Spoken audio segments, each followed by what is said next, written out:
Hey everyone, this is Muskan. Welcome back. और आज हम कंटिन्यू करने वाले हैं सीबीएसई क्लास 12 के सेकंड चैप्टर के साथ, that is lost spring stories of stolen childhood by Anees Jung. Anees जंग एक इंडियन ऑथर है। उनका जन्म हुआ था राउरकेला में और उनका बचपन और एडोलेसेंस बीता है हैदराबाद में। उनकी पढ़ाई हैदराबाद से हुई है एज वेल एज यूएसए से हुई है। उनको उनके दोनों पेरेंट्स भी राइटर्स थे और एनिस जंग ने भी अपना करियर राइटिंग में ही बनाया। राइटर होने के साथ साथ वो मेजर न्यूज़पेपर्स की कॉलमनिस्ट और एडिटर भी थी, ना सिर्फ इंडिया में बल्कि ऑल्सो इन अब्रॉड।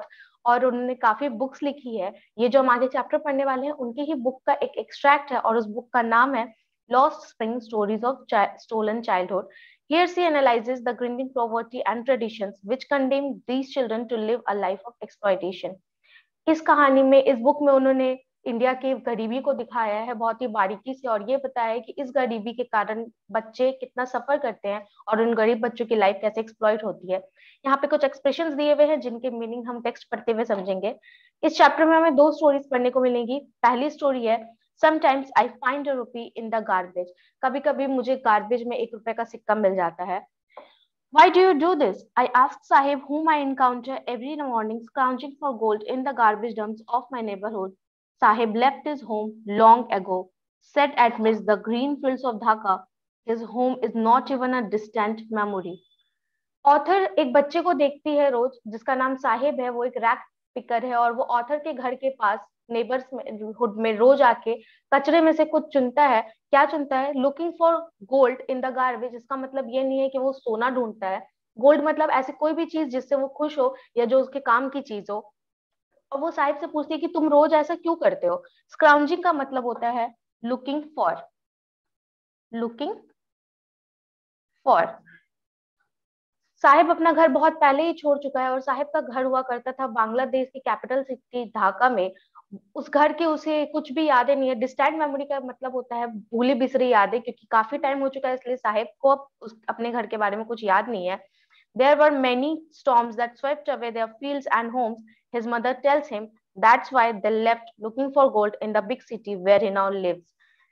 साहिब की मॉम उसे बताती है कि एक बार बहुत बड़ा तूफान आया था जिसके कारण उसके घर, उसके फील्ड सब बह गए थे और इस कारण से उन्होंने अपना घर छोड़ा और अब यहाँ इस सिटी में आके वो बस गए हैं जहाँ पे लुकिंग फॉर गोल्ड, वो गोल्ड ढूंढते हैं, यानी कि अपने काम की चीजें ढूंढते हैं, सरवाइव करने के लिए चीजें ढूंढते हैं। I have nothing else to do, he mutters looking away. वो धीरे से कहता है कि मेरे पास करने के लिए और कुछ नहीं है। गो टू स्कूल, आई से glibly, realizing immediately how hollow the advice must sound. मैं उसे कहती हूँ, मतलब ऑथर उसे कहती है कुछ नहीं है करने को तो स्कूल चले जाओ। और ये कहते हुए ऑथर को ये रियलाइज होता है कि उसका ये जो कहना है वो कितना ही ग्लिबली, ग्लिबली मतलब उसने बस ऐसे ही कह दिया जिसका कोई मीनिंग नहीं है, क्योंकि साहिब एक रैक रैक पिकर है और वो स्कूल नहीं जा सकता। There is no school in my neighbourhood, when they build one I will go. मेरे आसपास कोई स्कूल नहीं है और अगर वो बनाते हैं तो मैं जरूर स्कूल जाऊंगा। यानी कि साहिब स्कूल जाना चाहता है पर वो जा नहीं सकता। If I start a school will you come, I ask half joking. Yes, he says smiling broadly. A few days later I see him running up to me, is your school ready? It takes longer to build a school, I say, embarrassed. Sahib उससे कहता है author से कि अगर school बनेगा तो मैं जरूर आऊंगा। इस पे ऑथर उससे कहती है अगर मैं स्कूल बनाऊं तो क्या तुम आओगे? साहिब कहता है हाँ। और कुछ दिनों के बाद साहिब दौड़ता हुआ उसके पास आता है, ऑथर के पास, और कहता है कि क्या आपका स्कूल रेडी है? ऑथर उससे कहती है कि नहीं, स्कूल बनने में थोड़ा टाइम लगता है। और ये कहते हुए ऑथर बहुत एम्बेरस होती है क्योंकि उसने एक ऐसा प्रॉमिस किया था जिससे वो नहीं पूरा कर सकती थी। But promise like mine abound in every corner of his bleak world. लेकिन मेरी जैसी खोखली बातें तो उसकी दुनिया में भरी पड़ी थी। कई ऐसे लोग होते थे जो उससे खोखले वादे करके चले जाया करते थे। अबाउंड का मतलब होता है लार्ज इन नंबर्स, बहुत ज़्यादा, और ब्लिक का मतलब होता है खाली, यानी कि सैड। इट मीन्स कि साहिब की दुनिया में कूड़ा कचरा और खालीपन के अलावा और कुछ भी नहीं था। after months of knowing him, I asked him his name. Sahib Alam, he announces, he does not know what it means. If he knew its meaning, Lord of the Universe, he would have a hard time believing it. Unaware of what his name represents, he roams the streets with his friends, an army of barefoot boys who appear like the morning birds and disappear at noon. Over the months, I have come to recognize each of them. महीनों तक उसे जानने के बाद एक दिन मैं उससे उसका पूरा नाम पूछती हूँ और वो बताता है साहिब आलम, जिसका मतलब होता है लॉर्ड ऑफ यूनिवर्स। उसे शायद अपने नाम का असली मतलब नहीं पता था, और पता भी होता तो उसके लिए विश्वास करना बहुत मुश्किल हो जाता, क्योंकि लॉर्ड ऑफ यूनिवर्स का मतलब होता है पूरी दुनिया का मालिक। साहिब अपने नाम से अनजान अपने आर्मी यानी कि अपने बाकी दोस्तों के साथ नंगे पैर आता है रोज़ सुबह रैक पिकिंग के लिए, और दोपहर होते होते पक्षियों की तरह वो लोग वहाँ से गायब हो जाते हैं। आर्मी इसलिए कहा गया है क्योंकि काफी सारे बच्चे होते होंगे जो कूड़ा कचरा चुनने के लिए आते होंगे साहिब के साथ, और महीनों से उन्हें देखते देखते मैं उन्हें पहचानने लगी हूँ। Why aren't you wearing chappals? I asked one. My mother didn't bring them down from the shelf. He answered simply. मैं एक बच्चे से पूछती हूँ कि तुमने चप्पल क्यों नहीं पहने, तो वो रिप्लाई करते क्योंकि मेरी मम्मा ने उसे शेल्फ से नहीं उतारा। Even if she did, he will throw them off at another who is wearing shoes that do not match. अगर इसकी मम्मी चप्पल उतार के भी देगी तो भी ये उसे फेंक देगा। ऐसा कौन कहता है? एक ऐसा लड़का कहता है, एक ऐसा बच्चा कहता है जिसने अपने पैरों में अलग अलग तरह के जूते पहने थे। When I comment on it, he shuffles his feet and says nothing. I want shoes, says a third boy who has never owned a pair all his life. वो जो बच्चा था जिसने अलग अलग तरह के जूते पहने थे, उस पे जब ऑथर कमेंट करती है कि तुमने अलग अलग तरह के जूते क्यों पहने थे, उस पे वो कुछ नहीं कहता, अपने पैर हिलाता है और शांत रहता है। तभी एक तीसरा बच्चा कहता है कि मैं भी एक जूते का पेयर चाहता हूँ, एक ऐसा बच्चा जिसने कभी भी एक पेयर को ओन नहीं किया था, कभी भी उसने जूते नहीं खरीदे थे। Traveling across the country, I have seen children walking barefoot in cities on village road. It is not lack of money, but a tradition to stay barefoot is one explanation. I wonder if this is only an excuse to explain away a perpetual state of poverty. Author कहती है कि country में जब मैं घूमती हूँ, travel करती हूँ, तो मैंने ऐसे बहुत सारे बच्चे देखे हैं शहरों में और गांव की गलियों में कि वो खाली पैर घूमते हैं, नंगे पैर घूमते हैं। और जब यहाँ की सोसाइटी उसको क्या कहती है कि ऐसा नहीं है कि उनके पास पैसों की कमी है, it's not the lack of money, ये उनका ट्रेडिशन ही है नंगे पैर रहना। और फिर मुझे लगता है क्या ये सच्चाई है कि ये उनका ट्रेडिशन है, या ये बस एक एक्सप्लेनेशन है उस पोवर्टी को छुपाने के लिए। परपेचुअल का मतलब होता है continuous poverty, for ever continuing, इसका मतलब होता है कंटिन्यूअस। क्या ये जो एक हमेशा सदियों से गरीबी चले आ रही है, इसको छुपाने के लिए बस ये एक एक्सप्लेनेशन दे दिया गया है कि ये उनका ट्रेडिशन है खाली पैर रहना? I remember a story of a man from Udupi once told me as a young boy he would go to school past an old temple where his father was a priest. Author को याद आता है एक story जो उडुपी पे में उन्हें एक आदमी ने सुनाई थी कि जब वो एक छोटा बच्चा था तो वो मंदिर के पास एक स्कूल में जाता था। उस मंदिर में उसके पिताजी पुजारी थे। He would stop briefly at the temple and pray for a pair of shoes. 30 years later, I visited his town and the temple, which was now drowned in an air of desolation.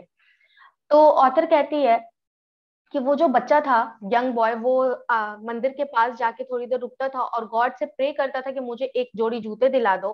30 साल बाद जब मैं वहां जाती हूँ, उस मंदिर में जाती हूँ, उस शहर में जाती हूँ, तो देखती हूँ कि वो जो मंदिर है वो बहुत सुनसान पड़ा हुआ है। Drowned in an air of desolation का मतलब होता है सुनसान। अब वहां कोई उतना आता जाता नहीं है, चहल पहल नहीं है। In the backyard where lived the new priest, there were red and white plastic chairs. A young boy dressed in a grey uniform, wearing socks and shoes, arrived panting and threw his school bag on a folding bag. Backyard में जहाँ पे अब एक नए पंडित रहने लगे थे, वहां रेड और प्लास्टिक कलर्स की चेयर रखी हुई थी। एक यंग बॉय, छोटा बच्चा, दौड़ते हुए आता है, हाँफते हुए आता है। उसने ग्रे यूनिफॉर्म पहनी हुई थी, जूते और मोजे पहने हुए थे, और वो अपना स्कूल बैग उतार के एक फोल्डिंग बैग बेड पे फेंक देता है। Looking at the boy, I remembered the prayer another boy had made to the goddess when he had finally got a pair of shoes. उस बच्चे को देख के मुझे पहले वाले बच्चे की याद आती है, उस आदमी की जिसने स्टोरी बताई थी कि उसको जब उसने गॉड से प्रे किया कि मुझे एक जोड़ी जूते दिला दो, तो उसे एक जोड़ी जूते मिल गया। और उसके बाद उसका दूसरा प्रेयर ये था कि अब ये जो मुझे जूते मिले मैंने कभी ना खो, ये हमेशा मेरे पास रहे। Let me never lose them. The goddess had granted his prayer, goddess ने उसकी प्रेयर ग्रांट कर ली थी। Young boys like the son of the priest now वोर shoes, but many others like the rack pickers in my neighborhood remain shoeless. It has a very great meaning. इस line का बहुत great मतलब है कि पहले क्या था, वो जो प्रीस्ट का जो बच्चा था वो जूता ओन नहीं करता था और वो गॉड से प्रे करता था कि प्लीज मुझे एक पेयर जूते दिला दो। और लेकिन अभी उसके पास, उनके नेक्स्ट जनरेशन के पास जूते, मतलब उनके हालात सुधर गए हैं। पर ये जो रैक पिकर से साहिब के जैसे, इनके हालात अभी भी नहीं सुधरे, ये अभी भी नंगे पैर ही घूमते हैं। My acquaintance with the barefoot rag pickers leads me to Simapuri, a place on the periphery of Delhi, yet miles away from it metamorphically. इसका मतलब metamorphically का मतलब होता है symbolizes, ठीक है। ऑथर कहती है कि मेरा जो कांटेक्ट था उन बच्चों के साथ, साहिब और उनके दोस्तों के साथ, उनके कांटेक्ट के कारण मैं सीमापुरी पहुंचती हूँ, जो दिल्ली के आउटस्कर्ट्स में है। पेरीफेरी का मतलब होता है आउटस्कर्ट्स, ओके, बाउंड्री आप कह सकते हैं, बॉर्डर कह सकते हैं। दिल्ली के आउटस्कर्ट्स में सीमापुरी एक इलाका है, लेकिन फिर भी ऐसा लगता है कि वो दिल्ली से कोसों दूर है। ऐसा वो इसलिए कहती है क्योंकि दिल्ली की एक चकाचौंध वाली जो दुनिया है, जहाँ के बच्चे और लोगों को अलग अलग तरह की फैसिलिटीज मिलती है, अपॉर्चुनिटीज मिलती है, सीमापुरी के लोग उससे कोसों दूर है। सीमापुरी के लोगों के लिए वहां पे बस वो एक बस सर्वाइवल का, रहने का ठिकाना है, सर्वाइवल का तरीका है। Those who live here are squatters who came from Bangladesh back in 1971. Squatters का मतलब होता है वो लोग जो एक पीस ऑफ प्रॉपर्टी पे रहते हैं, लेकिन without any legal claim.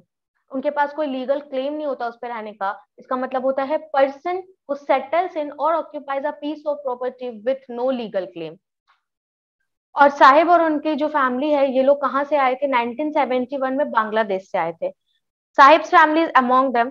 Seemapuri was then a wilderness. Seemapuri उस समय विल्डरनेस यानी कि उजाड़ हुआ करती थी। उजाड़ आप कह सकते हैं, जहाँ पे ना तो वो उपजाऊ जमीन होती है, ना तो वहाँ कोई बिल्डिंग्स होती है। It still is but it is no longer empty. अभी भी ये उजाड़ जमीन है, पर अब ये खाली नहीं है। In structures of mud with roofs of tin and tarpaulin, devoid of sewage, drainage और running water, live 10,000 rag pickers.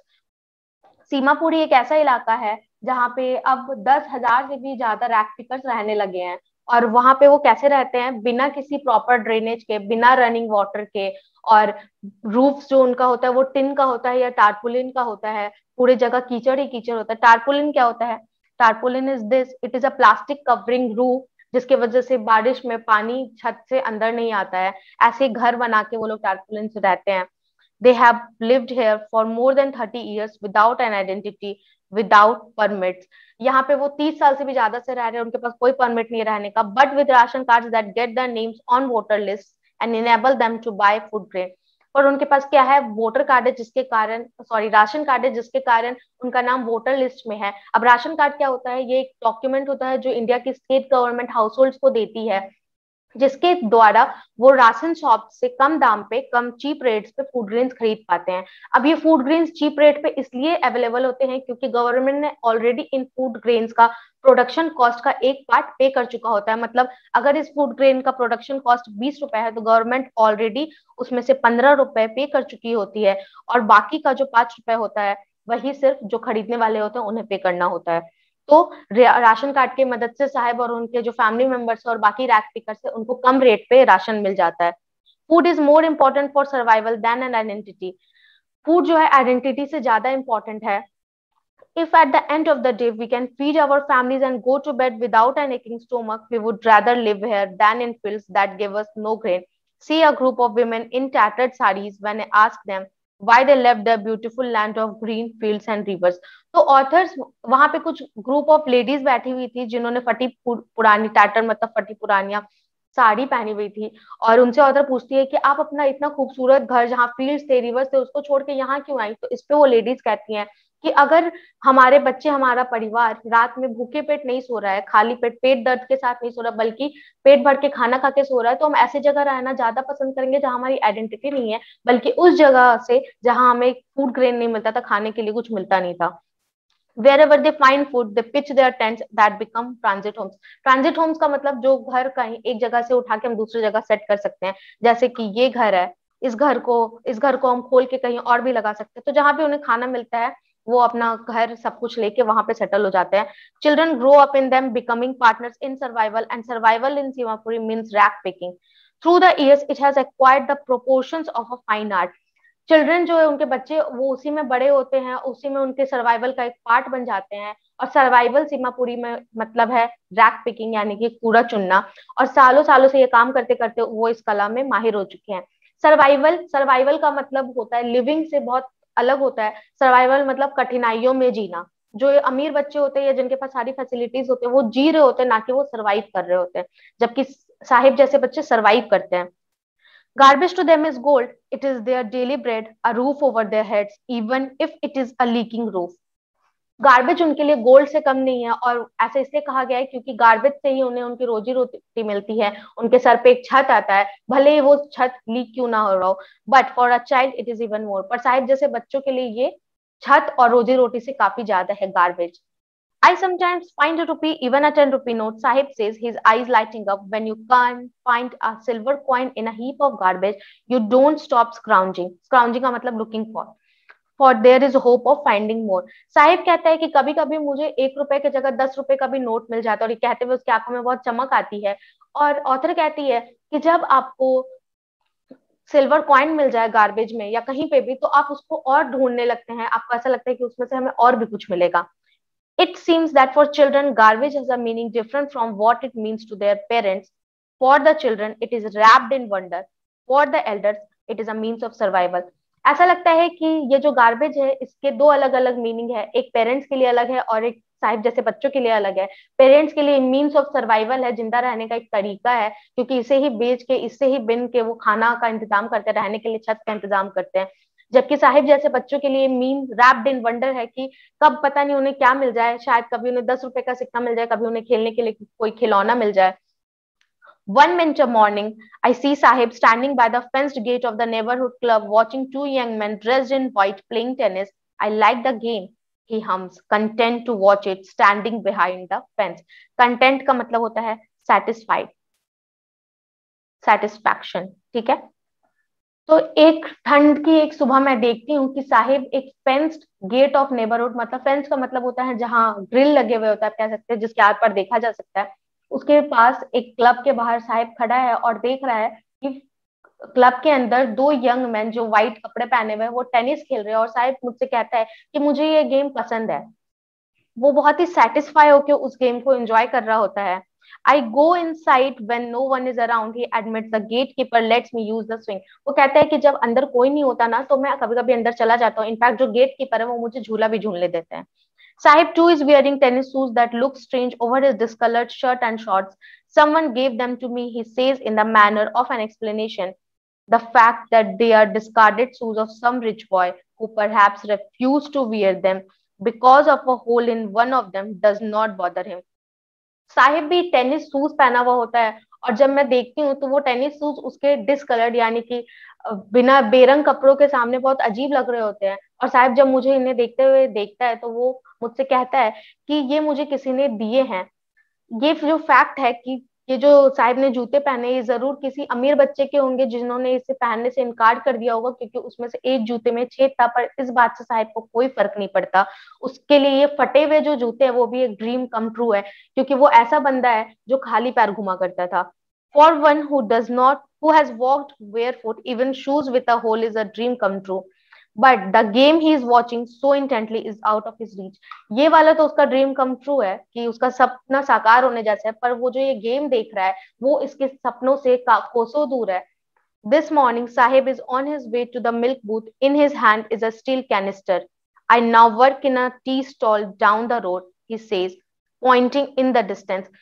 तो आज सुबह मैं क्या देखती हूँ कि साहिब एक मिल्क एक कैनिस्टर लेके, स्टील का कैनिस्टर यानी कि स्टील का कंटेनर आप कह सकते हैं, ऐसा कुछ डब्बा रहता है, वो लेके साहिब मिल्क बूथ की तरफ जा रहा है। और वो मुझसे कहता है कि अब मैं टी स्टॉल पे चाय दुकान पे काम करता हूँ, उस तरफ वो एक डिस्टेंस पे वो इशारा कहते करते हुए कहता है, I am paid 800 rupees and all my meals, मुझे 800 रुपए मिलते हैं और मुझे मेरे दिन का सारा खाना मिलता है। Does he like the job, क्या उसे ये जॉब पसंद है? अब यहाँ पे गौर करने वाली बात ये है कि जब साहिब और ऑथर एक दूसरे से कन्वर्सेशन कर रहे हैं तो वहां पे है इन्वर्टेड कॉमा, आप देख सकते हैं, पर does he like the job में कोई भी इन्वर्टेड कॉमा नहीं है। इसका मतलब कि ऑथर ये बात साहिब से नहीं कह रही है, ऑथर ये बात खुद अपने मन में कह रही है, खुद अपने आप से पूछ रही है कि क्या साहिब को ये जॉब पसंद है। His face I see has lost the carefree look. मैं उसका चेहरा देखती हूँ और मुझे पता चलता है कि एक जो उसके फेस पे वो बचपना वाला जो केयरफ्री लुक था कि मुझे किसी बात की चिंता नहीं है, मुझे तो बस मस्ती करनी है, वो केयरफ्री लुक अब जा चुका है। The steel canister seems heavier than the plastic bag he would carry so lightly over his shoulder. The bag was his. The canister belongs to the man who owns the tea shop. Sahib is no longer his own master. ये बहुत ही meaningful sentence है, एक statement है जो author ने कहा है कि जो स्टील का कैनिस्टर था वो ऐसा लग रहा था कि उस कूड़ा का जो एक झोला साहिब हमेशा अपने कंधे पे उठा के रखता था उससे भी ज्यादा भारी है। क्योंकि वो बैग, कूड़े का जो बैग वो उठाता था वो उसका खुद का था, जबकि ये स्टील कैनिस्टर किसका है? चाय शॉप के ओनर का है, चाय दुकान का जो मालिक है उसका है। और साहिब अब खुद का मालिक नहीं रहा, वो किसी का, आप कह सकते हैं, सर्वेंट बन चुका है। Now here we end this one story and we start with another one, that is I want to drive a car। मैं कार ड्राइव करना चाहता हूँ। ये स्टोरी मुकेश नाम के एक लड़के के बारे में है जो फिरोजाबाद में रहता है। Mukesh insist on being his own master. Mukesh चाहता है कि वो खुद का मास्टर बने। I will be a motor mechanic, he announces. मैं एक मोटर मैकेनिक बनूंगा, मुकेश की अनाउंस करता है। Do you know anything about cars? I ask. I will learn to drive a car, he answers, looking straight into my eyes। क्या तुम्हें car चलाना आता है? क्या तुम्हें कार के बारे में कुछ पता है? तो मुकेश इस पर रिप्लाई करता है, नहीं मैं सीख लूंगा। और ये कहते वो डायरेक्ट मेरी आंखों में आंखें डाल के कहता है, ये ऑथर कह रही है, his dreams looms like a mirage amidst the dust of street that fill his town Firozabad, famous for its bangles। Firozabad bangles के लिए बहुत फेमस है और मुकेश के जो सपने हैं वो ऐसा लगता है कि फिरोजाबाद में उड़ती हुई धूल के बीच में एक इल्यूजन की तरह है। मिराज का मतलब होता है इल्यूजन, कि जो हमें लगता है कि एग्जिस्ट कर रहा है पर इन रियलिटी वो एग्जिस्ट नहीं करता, ये बस हमारी आंखों का धोखा होता है। मिराज एक्चुअल में क्या होता है, रेगिस्तान में जब पानी नहीं मिलता है हमें, हम बहुत प्यासे होते हैं और काफी ज्यादा धूप होती है, तो उस धूप के कारण, उस गर्मी और प्यास के कारण दूर देखने पे ऐसा लगता है कि कहीं पे वाटर स्टोर है, उसे ही हम मिराज कहते हैं। Every other family in Firozabad is engaged in making bangles। It is the center of India's glass blowing industry where families have spent generations working around the furnaces, welding glass, making bangles for all the women in the land, it seems।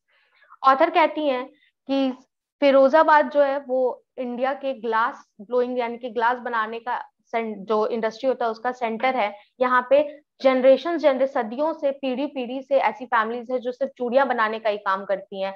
हर दूसरी family Firozabad में चूड़ियों बनाने में ही engage है। और ये जो families रहती है इन्होंने सदियां बिता दी, पीढ़ियां बिता दी फर्नेसेस, यानी कि अब फर्नेसेस होता है जो हीटिंग डिवाइस वगैरह होता है जिससे ग्लास मेल्ट होता है। वेल्डिंग ग्लास यानी कि जब हम ग्लास को मेल्ट करके एक दूसरे से जोड़ते हैं उसे वेल्डिंग कहते हैं।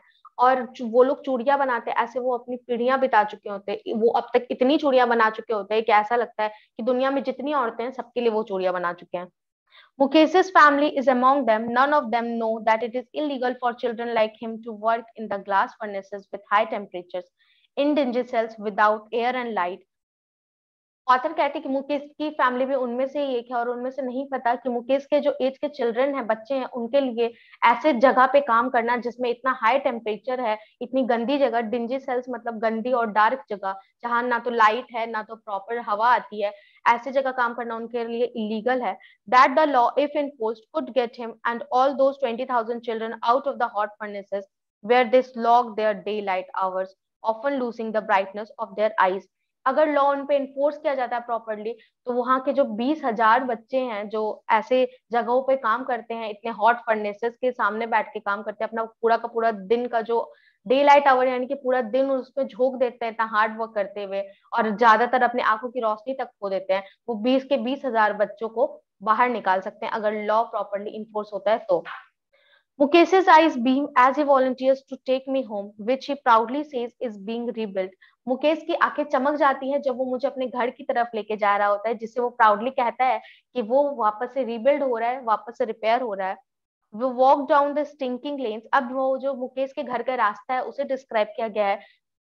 वो लोग स्टिंकिंग लेन्स यानी कि बहुत ही ज्यादा स्मेल आ रही होती है, गंदी फाउल स्मेल आती है जैसे जगह से, वैसी गलियों से गुजरते हैं। चोक्ड विद गार्बेज, जहाँ पे बहुत सारा गार्बेज चोक किया हुआ रहता है, रखा रहता है एक साथ। Past homes that remain hovels, उन घरों के सामने से भी हम क्रॉस करते हैं जो अब हॉवेल्स जैसे लगते हैं। हॉवेल्स का मतलब होता है ऐसे घर जिनमें अब रहना बहुत मुश्किल है, जिनमें नहीं रहा जा सकता है, वैसे घर को हॉवेल्स कहते हैं।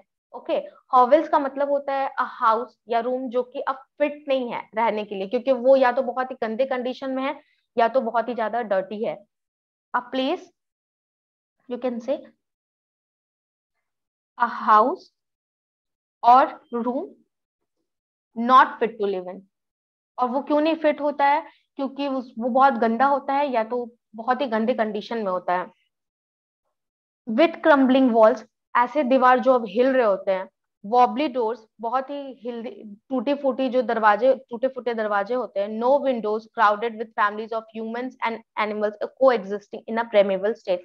कोई विंडो नहीं, कोई खिड़की नहीं होती उन घरों में, और वहां पे फैमिलीज ऑफ ह्यूमन और फैमिलीज ऑफ एनिमल्स, यानी कि जानवर और इंसान की प्रजातियां मिल के रहती हैं, को existing in a preamble. Preamble state का मतलब होता है एंशियंट स्टेट, पहले के जमाने में, पहले के दिनों में जो जानवर होते हैं और जो इंसान होते हैं वो सब एक साथ रहा करते थे, इसलिए इसे प्रीमेबल स्टेट कहा गया है।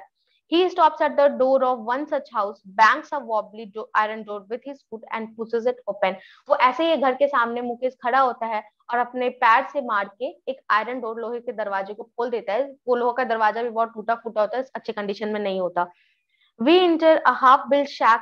In one part of it, thatched with dead grass, is a firewood stove where which sits a large vessel of sizzling spinach leaves. Thatched क्या होता है? Thatched का मतलब होता है कि ड्राइड ग्रास से जब छत बनाई जाती है उसे ही हम टैच्ड कहते हैं, ठीक है। और वो टैच्ड कुछ ऐसा दिखता है, इस तरह से पुआल का घर जो आप कहते हैं, पुआल का छत। तो जब वो गेट खोलता है और वो एंटर करते हैं तो ऐसे घर में एंटर करते हैं जहाँ पे आधा जो छत है वो पुआल से घिरा हुआ है, उसके नीचे एक फायरवुड जल रहा है, इसको हम कह सकते हैं फायरवुड स्टोव, यानी कि लकड़ी से जला के उसे चूल्हे की तरह यूज किया जाता है। और उसके ऊपर एक बहुत ही बड़ा सा कंटेनर रखा होता है जिसमें पालक का साग पक रहा होता है।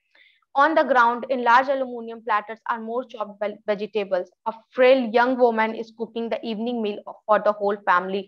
Ground पे मतलब जमीन पे और भी एक लार्ज वेसल रखा होता है, प्लेट रखा होता है, बर्तन रखा होता है जिसमें और भी काफी कटी हुई सब्जियां रहती हैं, और एक फ्रेल यंग, फ्रेल का मतलब बहुत ही thin and weak, it means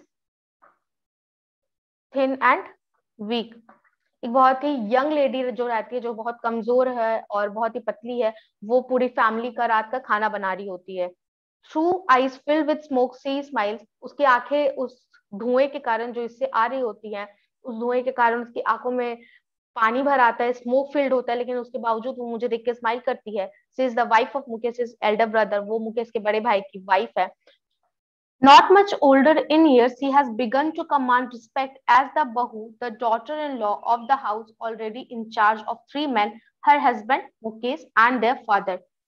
वो बहुत ही कम एज की, अभी बहुत बड़ी नहीं है, लेकिन फिर भी उसे एक बहू का दर्जा मिल चुका। कमांड रिस्पेक्ट का ये मतलब नहीं है कि वो रिस्पेक्ट डिमांड करती कि मुझे रिस्पेक्ट दो। एक्चुअली वो अपनी ड्यूटीज, अपनी रिस्पॉन्सिबिलिटीज ऐसे निभा रही है कि उसे ऑलरेडी बहू का दर्जा, उसे वो रिस्पेक्ट मिल चुका है। और अभी से ही वो ऑलरेडी 3 लोगों की इंचार्ज बन चुकी है, घर के 3 मेंबर्स की। और वो कौन है? उसके खुद के हस्बैंड है, मुकेश है, और उसके उनके फादर है। When the older man enters, she gently withdraws behind the broken wall and brings her veil closer to her face. As custom demands, daughter-in-law must veil their faces before male elders. Okay? तो यहाँ पे author ने वहाँ के tradition को भी बताया है, फिरोजाबाद के यहाँ उनमें रहने वाले फैमिलीज के, कि जब वहाँ का जो सबसे बड़ा मेंबर होता है, ओल्डर मैन, यानी कि मुकेश के फादर की बात हो रही है, वो एंटर करते हैं तो उनकी जो बहू होती है वो एक टूटे फूटे दीवार के पीछे चली जाती है और अपना घूंघट और नीचे खींच लेती है। In this case, the elder is an impoverished bangle maker. Despite long years of hard labor, first as tailor, then a bangle maker, he has failed to renovate a house, send his 2 sons to school. तो इस case में जो Elder है, जो अंदर आते हैं, वो एक बहुत ही गरीब मैन है जो कि मुकेश के फादर हैं। और ऐसा नहीं है कि उन्होंने नहीं मेहनत की, सालों की मेहनत के बाद भी, जो उन्होंने पहले एक दर्जी के तौर पे की, फिर एक बैंगल मेकर के तौर पे की, इसके बावजूद वो एक अपने घर को रिनोवेट नहीं करवा पाए, उसे रिपेयर नहीं करवा पाए, एक नया घर नहीं बना पाए, और ना ही अपने दोनों बेटों को स्कूल भेज पाए। बस वो क्या कर पाए, all he has managed to do is to teach them what he knows, the art of making bangles. बस उन्हें वो वही सिखा पाए जो उन्हें खुद आता था, यानी कि चूड़ियां बनाना। It is his karam, his destiny, says Mukesh's grandmother, who has watched her own husband go blind with the dust from polishing the glass of bangles. ये उसका कर्म है, उसकी डेस्टिनी, उसकी किस्मत। ऐसा कौन कहता है? मुकेश की ग्रैंडमदर, दादी कहती है, जिन्होंने खुद मुकेश के दादाजी को अंधा होते हुए देखा अपनी आंखों के सामने। और मुकेश के दादाजी की आंखों की रोशनी इसलिए गई थी क्योंकि वो जब कांच की चूड़ियां बनाते थे तो उससे जो डस्ट उड़ता था, जो ग्लास पार्टिकल्स उड़ते थे, वो उनकी आंखों में चले जाते थे, जिसके कारण उनकी आंखों की रोशनी चली गई। Can a God-given lineage ever be broken? She implies. Born in the caste of a bangle makers, they have seen nothing but bangles in the house, in the yard, in every other house, in every other yard, every street of Firozabad. क्या God given lineage कभी टूट सकता है? यानी कि God ने हमारी किस्मत में जो लिखा है क्या हम उसे बदल सकते हैं? नहीं बदल सकते, ये ऐसे ही रहेगा, ये मुकेश की दादी का मानना है. Born in the caste of bangle makers मतलब चूड़ी बनाने की जाति में जो उन्होंने जन्म लिया है, उन्होंने अपने आसपास कुछ नहीं देखी है सिवाय चूड़ियों के. उन्होंने अपने घर में चूड़ियां देखी है, बाहर यार्ड यानी कि बाहर का जो स्पेस होता है घर का, उसमें चूड़ियां देखी है, दूसरे घरों में भी चूड़ियां देखी है, उनके भी यार्ड्स में चूड़ियां देखी है, एवरी स्ट्रीट, फिरोजाबाद के हर एक गली में उन्होंने चूड़ियां देखी है. Spirals of bangles, sunny gold, paddy green, royal blue, pink, purple, every color born out of the 7 colors of the rainbow lie in the mounds in unkempt yards are piled on four-wheeled hand carts pushed by young men along the narrow lanes of the shanty town. ये जो bangles होती है, जो चूड़ियां वो लोग बनाते हैं, स्पाइरल्स ऑफ बैंगल्स मतलब गुच्छे में चूड़ियां रखी रहती हैं, बहुत सारी चूड़ियां रखी रहती है. तो ये जो है बहुत कलर्स की होती है. इनफैक्ट रेनबो के जो 7 कलर्स है, उनसे जितने भी कलर्स प्रोड्यूस हो सकते हैं, सारे रंग की चूड़ियां वो अभी तक बना चुके हैं. वो अनकेम्प्ड यार्ड्स मतलब ऐसे जगह जिनका ध्यान नहीं रखा जाता, वहां पे वो गुच्छे गुच्छे में पड़ी हुई हैं. और जो वहां के यंग मैन होते हैं वो क्या करते हैं, इन गुच्छों को उठा के अपने 4 व्हीलर कार्ट में रखते हैं. और narrow lens of shanty town, shanty town का मतलब होता है वैसे शहर जहाँ ऑलरेडी बहुत सारे हट्स है, काफी झोपड़े झुग्गी झोपड़ी है आप कह सकते हैं, वहां पे वो उन्हें बेचने के लिए ले जाते हैं. And in dark hutments next to the lines of flames of flickering oil lamps sit boys and girls with their families, fathers and mothers, welding pieces of colored glass into circles of bangles. Author कहती है कि और hutments का मतलब क्या होता है, बहुत सारे झोपड़े जो होते हैं उन्हें हटमेंट्स कहा गया है. कि डार्क हटमेंट्स क्योंकि वहां इलेक्ट्रिसिटी नहीं होती है, वहां पे लड़के लड़कियां अपने मॉम एंड डैड के साथ बैठ के क्या करते हैं, चूड़ियां बनाते हैं. वो भी कौन सी लाइट पे? फ्लिकरिंग ऑयल लैंप्स का मतलब होता है, आपने देखा होगा जो कैंडल की लाइट है या जो लैंटर्न कहते हैं, उसके जो बत्ती होती है वो बहुत जलती बुझती है, उसे फ्लिकरिंग कहा गया है. Their eyes are more adjusted to the dark than to the light outside. That is why they often end up losing their eyesight before they become adults. उनकी आंखें डार्क में ज्यादा एडजस्ट हो जाती है अंधेरे में, क्योंकि वो दोपहर के वक्त, दिन के वक्त, सुबह के वक्त भी क्या करते हैं, अंधेरे में ही काम करते हैं और रात में भी बहुत ही कम रोशनी में काम करते हैं. इस वजह से ज्यादातर बड़े होते होते उनकी आंखों की रोशनी चली जाती है या कम हो जाती है. Savita, a young girl in a drab pink dress, sits alongside an elderly woman soldering pieces of glass. यहाँ पे एक सविता के बारे में अब बात हो रही है, और ड्रैप का मतलब होता है डल, जिसने एक बहुत ही डल पुरानी पिंक कलर की ड्रेस पहनी हुई है. वो एक बूढ़ी औरत के पास बैठी हुई है और ग्लास के पीसेस को सोल्डर कर रही है. अब सोल्डरिंग का मतलब होता है joining of two different metals. ठीक है, दो अलग अलग तरह के मेटल्स को ज्वाइन करना विद हेल्प ऑफ सोल्डर. मतलब सोल्डर को मेल्ट करके जब दो अलग अलग मेटल्स को ज्वाइन किया जाता है, उस प्रोसेस को हम सोल्डरिंग कहते हैं. और सोल्डर एक ऐसा मेटल एलॉय है जो ज्यादातर टिन और लीड का बना हुआ होता है. As her hands move mechanically like the tongs of a machine, I wonder if she knows the sanctity of the bangles she helps make. जैसे उसकी हाथ थी ऐसे काम कर रही होती सविता, कितने फास्ट वो काम कर रही है, ऐसा लगता है कि कोई मशीन काम कर रहा है. और मैं सोचती हूँ कि क्या उसे पता भी है कि ये जो चूड़िया वो बना रही है उसका महत्व क्या है. It symbolizes an Indian woman's suhag, auspiciousness in marriage. It will dawn on her suddenly one day when her head is wrapped with a red veil, her hands dyed red with henna, and red bangles rolled onto her wrists. वो कहती है जो चूड़िया सविता बना रही है, एक दिन उसे इसका मतलब समझ में आएगा कि ये क्या है, इंडिया में सुहाग की निशानी है और ये बहुत ही पवित्र माना जाता है शादियों में. एक दिन अचानक उसे इसका मतलब समझ में आएगा जब वो एक दुल्हन बनेगी, उसका सिर रेड कलर की ओढ़नी से ढका हुआ होगा, उसके हाथों में मेहंदियां लगी हुई होंगी और उसने यही चूड़ियां अपने हाथों में पहनी हुई होंगी. She will then become a bride like the old woman beside her who became one many years ago.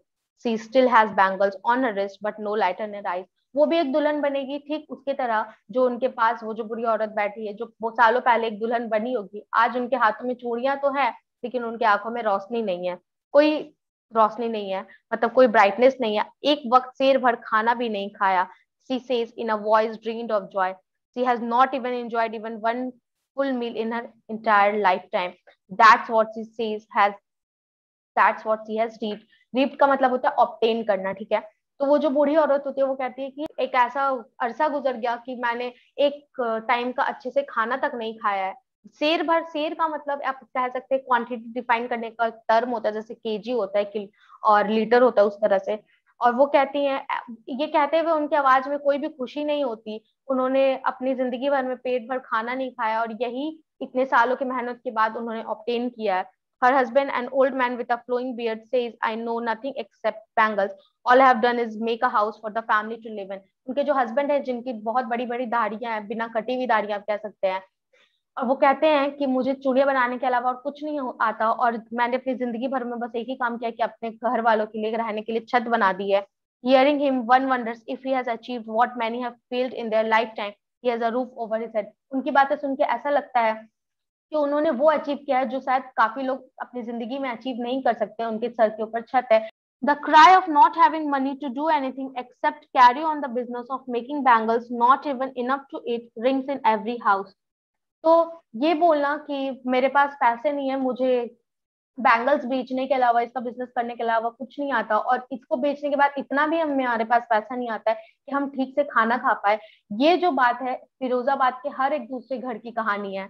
The young man echo the lament of the elders, little has moved with time it seems in Firozabad, years of mind numbing toil have killed all initiative and the ability to dream.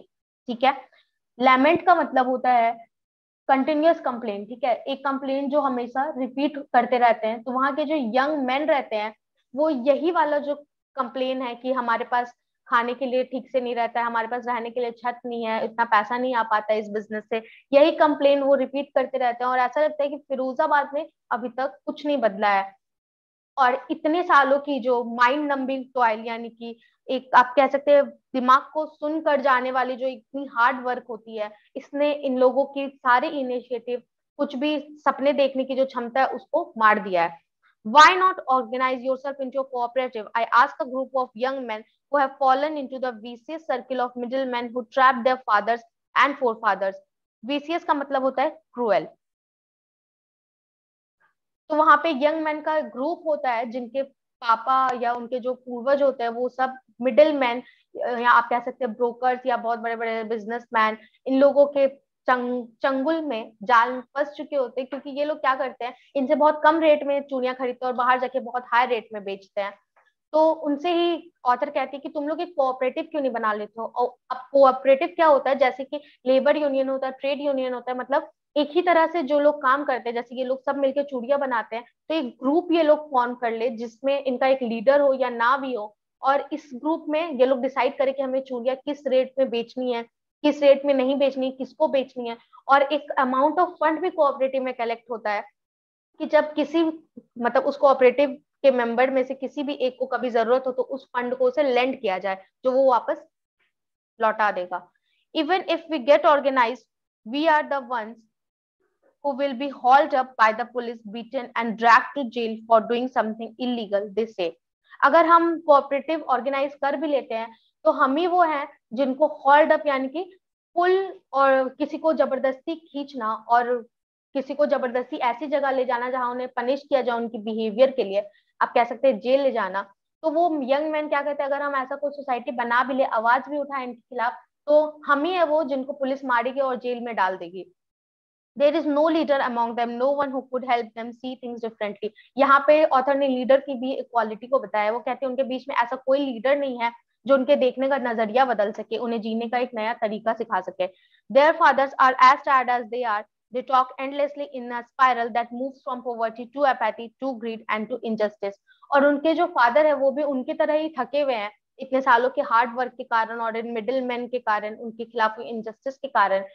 और वो जब बातें करते हैं ना तो ऐसा लगता है कि वो कुछ ही टॉपिक्स पे बात कर रहे हैं। वो टॉपिक्स क्या होती है, वो होती हैं पोवर्टी, एपैथी, ग्रीड और इनजस्टिस। ठीक है, और एक स्पाइरल की तरह होती है, मतलब घूम फिर के उनकी जो ये बातें रहती हैं वो एक के बाद एक इन्हीं टॉपिक्स पे आती हैं। टॉपिक्स क्या होती है, वो कहते हैं, बताते अपनी गरीबी के कारण।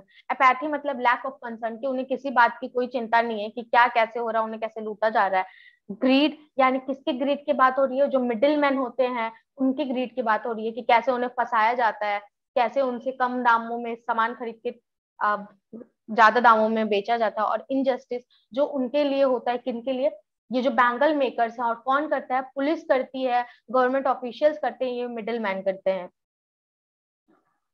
Listening to them, I see two distinct worlds, one of the family caught in a web of poverty, burdened by the stigma of caste in which they are born. इनकी बातें सुन के मुझे ऐसा लगता है कि मैं दो दुनिया देख रही हूँ। एक दुनिया है जिसमें एक परिवार है, जिसमें परिवार होते हैं जो इस गरीबी के जाल में फंस चुके होते हैं, उनके ऊपर ये जो कास्ट है जिनके साथ उन्होंने जन्म लिया है उसका एक बोझ होता है। The other a vicious circle of the sahukars, the middleman, the policeman, the keepers of law, the bureaucrats and the politicians. ये बहुत इंपॉर्टेंट पॉइंट है। दो दुनिया है और उसमें से दूसरी दुनिया कौन सी है? वो एक वीसीएस यानी कि क्रूअल साइकिल है जो किसकी है? मिडिलमैन की है, साहूकार की है, गवर्नमेंट ऑफिशियल्स, ब्यूरोक्रेट्स मतलब गवर्नमेंट ऑफिशियल्स होते हैं, पॉलिटिशियंस की है, पुलिसमैन की है। और together they have impose the baggage on the child that he can not put down. इन सब ने मिलके एक भार एक बच्चे के कंधे पर रख दिया जो वो अब कभी उतार नहीं पाएगा। Before he is aware he accept it as naturally as his father. इसके पहले कि उसे ये समझ में आए कि एक्चुअल में जिंदगी क्या है, वो अपनी जिंदगी को चेंज कर सकता है, वो उसे अपने पिता की तरह ही नेचुरली एक्सेप्ट कर लेता है। उसे लगता है यही उसकी किस्मत है, यही उसका फेट है, यही उसकी डेस्टिनी है। To do anything else would mean to dare. कुछ और करना मतलब बहुत ही हिम्मत का काम है। And daring not part of his growing up. और हिम्मत करना तो उन्हें कभी बचपन से सिखाया ही नहीं जाता है। उन्हें सिखाया जाता है जैसे जी रहे हो वैसे ही जियो। When I sense a flash of it in Mukesh, I am cheered. I want to be a motor mechanic, he repeats. लेकिन जब मैं इस हिम्मत की एक चिंगारी देखता हूँ मुकेश के अंदर, देखती हूँ मुकेश के अंदर, तो मुझे बहुत खुशी होती है। वो कहता है कि मुझे मोटर मैकेनिक बनना है। He will go to a garage and learn, but the garage is long away from his home. वो कहता है कि मैं गैरेज में जाके सीखूंगा, पर गैरेज उसके घर से काफी दूर है। इस पे वो क्या कहता है? I will walk, he insists. वो कहता है कि मैं चल के जाऊंगा पर मैं सीखूंगा तो जरूर। यहाँ पे दो वर्ड्स है पता है, एक है इंसिस्ट और एक है रिपीट्स। इसका मतलब क्या है? मुकेश अब तक बहुत दृढ़ है, बहुत निश्चय कर चुका है कि उसे मोटर मैकेनिक बनना ही है, क्योंकि वो बार बार यही कहता है। और जब उसे कहा जाता है कि तुम कैसे सीखोगे, गैरेज तो काफी दूर है, तो वो जोर डालता है कि नहीं मैं सीखूंगा तो जरूर, भले ही मैं चल के क्यों ना जाऊं। Do you also dream of flying a plane? He suddenly silent. मैं उससे पूछती हूँ, ऑथर पूछती है कि क्या तुम प्लेन उड़ाने का भी सपना देखते हो? वो अचानक से चुप हो जाता है। No, he stays staring at the ground. और ग्राउंड की तरफ देखते हुए कहता है नहीं। In his small murmur there is an embarrassment that has not yet turn into regret. वो जो धीरे से कहता है नहीं, ये उसका एम्बैरेसमेंट है जो अभी गिल्ट में तब्दील नहीं हुआ है। इसे हम ऐसे समझेंगे कि जब हम लोग पढ़ाई नहीं करते और हमारे एग्जाम आ जाते हैं, तो एग्जाम के दिन हमें बहुत शर्म आती है क्वेश्चन पेपर देख के कि शिट हमने पढ़ाई क्यों नहीं की, हमें बहुत शर्म आ रही है। पर जब रिजल्ट आता है और हम फेल हो जाते हैं तो हमें बहुत रिग्रेट फील होता है कि हमने पढ़ाई क्यों नहीं की। उस समय हमें गिल्ट महसूस होता है। उसी के बारे में बात की जा रही है कि मुकेश का जो ये नहीं है वो अभी शर्म है, एम्बैरेसमेंट है, लेकिन वो अभी वो गिल्ट में तब्दील नहीं हुआ है। He is condemned to dream of cars that he sees hurtling down the streets of his town. Content का मतलब वही satisfied, इसका मीनिंग मैं बता चुकी हूँ। वो उन कार्स के बाद उन गाड़ियों के ही सपने देखने में खुश है, उसी से सेटिस्फाइड है कि मैं मोटर मैकेनिक बनूंगा। क्योंकि वो क्या देखता है? दिन भर गाड़ियां ही देखता है अपने आसपास। Few airplanes fly over Firozabad. यहाँ पे एक बहुत बड़ा आयरोनी है कि मुकेश जैसे जो बच्चे होते हैं वो गाड़ियों के तो सपने देख सकते हैं, मोटर मैकेनिक के तो सपने देख सकते हैं, पर शायद एयरप्लेन्स चलाने का सपना देखना उनके लिए बहुत मुश्किल है या एक तरह से नामुमकिन है। Few airplanes fly over Firozabad. बहुत ही कम एयरप्लेन्स है जो फिरोजाबाद की गलियों के ऊपर से जाती हैं, फिरोजाबाद के ऊपर से जाती हैं। तो ये स्टोरी यहाँ पे एंड होती है। Here we end this chapter. This was a very great story by Anees Jung. उन्होंने पॉवर्टी को बहुत ही दो फेज में हमें दिखाया है कि किस तरह से एक ऐसा बंदा जिसके सिर के ऊपर छत है फिर भी वो गरीब है, और एक ऐसा बंदा जिसके पास कोई रहने के लिए ठिकाना नहीं है और वो तब भी गरीब है। ऐसे लोग जो होते हैं वो कितना कुछ झेलते हैं अपनी लाइफ में जो शायद हम और आप कभी समझ नहीं सकते। So thank you very much, have a great day, keep studying and stay safe.